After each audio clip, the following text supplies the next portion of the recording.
Magandang araw mga ka-GD Channel. Ito po muli Jason De Asis na magbabahagi sa inyo ng ilang malaking impormasyon at kaganapan kaugnay sa mga nababasa pa rin natin sa mga pahayagan, sa online at paano po. Ito po mga kaibigan ay may kaugnayan sa inirelease ng NTF kakano po. Ito po ay mga tuwirang panindigan ang muling inihayag po ni Undersecretary Ernesto C. Torres Jr., Executive Director ng National Task Force to End Local Communist Armed Conflict laban sa paulit-ulit na tangkang pagtakasan ng Makabayan Black. Ang pananagutan sa likod ng maskara ng tinatawag ng progressive politics.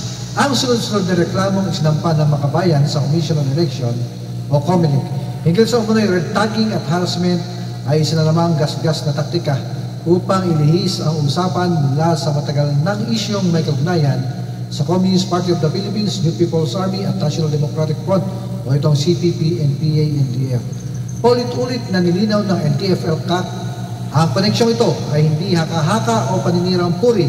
Ito ay nakabatay sa matagal na pananaliksik, dokumentadong testimonya ng mga dating kasapi at mga pahayag at kilos mismo ng mga nasa Makabayan Black, mga katotohanang hindi dapat isang tabi sa isang lipunang demokratiko, lalo na kung nakataya ang pambansang seguridad at integridad ng halalan.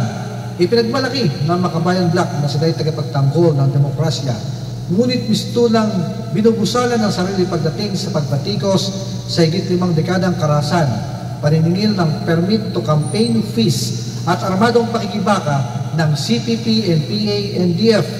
Ang kanilang pananahimik ay nagsasalita ng malakas.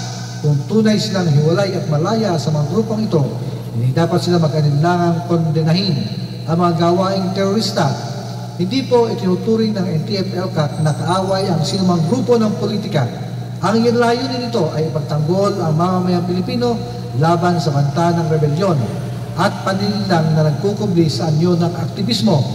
Ang tinatawag ng Makabayan na harassment ay simpleng pagtupad lamang ng mga alagad ng batas sa kanilang tungkuling tiyakin ang maayos, mapayapa at ligtas na halalan para sa lahat. Ang pantay na pagtrato ay hindi pang-api. Ito ay katarungan.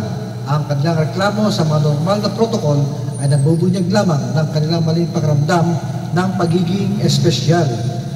Bukod dito, habang mabilis ang Makabayan na umapela para sa investigasyon ng kanilang mga hinaing, tila pipinaman sila pagdating sa mga salaysay ng mga dating rebelde, mga taong personal na naranasan ang panininlang at pang-abuso ng CPP, NPA, NDF at ngayon ay matapang na nagsasalita para mailantad ang katotohanan. Ang kanilang boses ay mahalagang bahagi ng usapin at karapat-dapat ding marinig at kilalanin.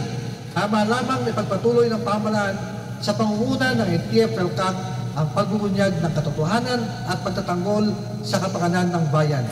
Gaya ng sinabi ni Undersecretary Torres, ito ay hindi red tagging. Ito ay makabayang tungkulin. Dapat maliwanagan ng publiko, lalo na ngayong panahon na ang panlilinlang at revolusyonaryong ideolohiya ay kinukubli sa ilalim ng makabagong pananalita. At yan po yung ating binabahagi ngayon mga ka-JDA Channel. Ito po muli, Jason De Asis, ugaling tumutok.